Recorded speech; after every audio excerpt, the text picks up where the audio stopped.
ভাই হ্যাঁ একটা পুরুষ মানুষ হ্যাঁ সারা জীবন হ্যাঁ সবচেয়ে কার কাছে বেশি মিথ্যে কথা বলে? প্রশ্নটার উত্তর দিবেন ব্যাখ্যা সহকারে। প্রশ্নটা তো খুব কঠিন প্রশ্ন ভাই। আপনি তো সন্ন্যাস মানুষ, আপনি তো মালিকপথের লোক। হ্যাঁ এই প্রশ্নটার উত্তর যদি আমি এই ক্যামেরার সামনে দেই তাহলে পুরুষ জাতি কিন্তু মোটামুটি একটু হেয় প্রতিপন্ন হবে। পুরুষ মানুষের একটু মনে করেন যে কলিজায় লাগবে যে ভাই ক্যামেরার সামনে এসে গুম্মর ফাঁস করে দিল। মেয়েরাও কিন্তু তখন সজাগ হয়ে যাবে।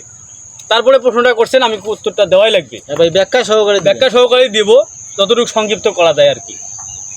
একটা পুরুষ মানুষ সারা জীবনে সবচেয়ে বেশি মিথ্যা কথা বলে তার বউয়ের সাথে। যদি বলেন কিভাবে কিভাবে, আমি সেটা যুক্তি সহকারে আপনাকে বুঝাচ্ছি। একটা পুরুষ মানুষ তার বউয়ের সাথে যে সবচেয়ে বেশি মিথ্যা কথা বলে তার প্রমাণটা আমি দেখাচ্ছি আপনাকে। দেখেন। আচ্ছা বলেন। মনে করেন আপনার বউ তরকারি রান্না করছে। হ্যাঁ, তরকারি রান্না করছে কিন্তু তরকারি রান্নাটা ভালো হয় নাই, বুঝতে পারছেন? হ্যাঁ ঠিক আছে। আপনি বলতে পারবেন আপনার বউকে যে কি তরকারি রান্না করছো, তরকারি ভালো হয় নাই, পচা, এই সেই, আমি খাবো না, এই কথা বলতে পারবেন? না ভাই, এই কথা বলা যাবে। এই কথা বললে ভাত আপনার কপালে জুটবে না ভাই, এই কথা বলা যাবে না। ভাত জুটবে নাকি? না, জুটবে না। তাহলে কি বলা লাগবে? বলা লাগবে, ও এত সুন্দর রান্না তোমার, তোমার তো সেই রান্নার হাত, আহা এত সুন্দর রান্না, অমৃত খাইলাম, মনটা চায় তোমার ওই দুইটা হাত স্বর্ণ দিয়ে বাধাই করে রাখে। হ্যাঁ, এই মিথ্যে কথাটা বলাই লাগবে। প্রতিটা পুরুষ মানুষই বলে, যতই তরকারি খারাপ হোক এই কথাটা বলবে। কারণ কি, এই মিথ্যে কথাটা আমার বলাই লাগবে। হ্যাঁ, এই হলো একটা। দ্বিতীয় নাম্বার ধরেন, আপনার বউ খুব অসুন্দরী, খুবই অসুন্দরী। হ্যাঁ, আপনি জানেন যে অসুন্দরী, যতই সাজুক, মেকআপ করুক, পাউডার দেখ, সোনো দেখ, ধুলে দেখ, বালা দেখ, যতই যা দেখ আর কি, দিয়ে যতই সাজুক, তারপরে কি অসুন্দরী। আপনি কি তার সামনে বলতে পারবেন যে তুমি খুবই অসুন্দরী, তুমি বাজে, দেখতে বাজে, খুব খারাপ লাগে তোমাকে? এটা বলা যাবে না? এটা বলা যাবে। তাহলে কি বলা লাগবে? ও তুমি যে সুন্দর, তুমি আমার সুন্দর রমণী, তোমার মতো আর একটাও নাই পৃথিবীতে যে এত সুন্দর। হ্যাঁ, তুমি অনেক সুন্দর, তোমাকে পেয়ে আমার জীবন ধন্য।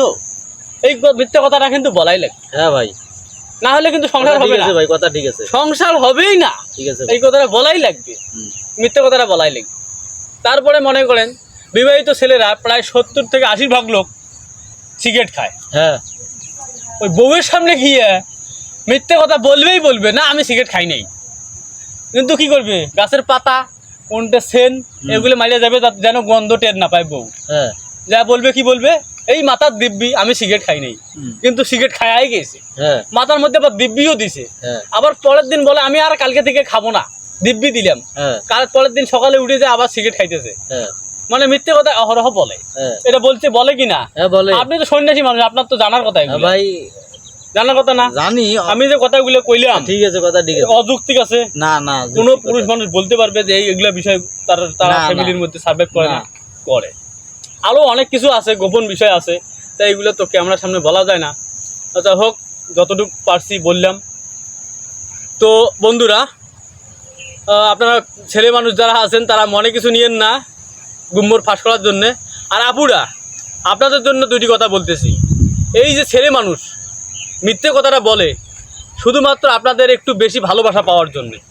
এটা মিথ্যে কথা বলা আদৌ পাপ হবে কি না জানি না, তবে এই মিথ্যে কথাটা বলে সংসারে একটু শান্তি আনার জন্যে, মেয়েদের বা বউদের একটু ভালোবাসা বেশি পাওয়ার জন্যে। দুইজনের মধ্যে বন্ধনটা যেন আরও দৃঢ় থাকে, ভালোবাসাটা আরও যেন বেশি গভীর হয়, এই জন্যই মিথ্যে কথাটা বলে। তো ভালো থাকবেন, সুস্থ থাকবেন, আল্লাহ হাফেজ, ধন্যবাদ।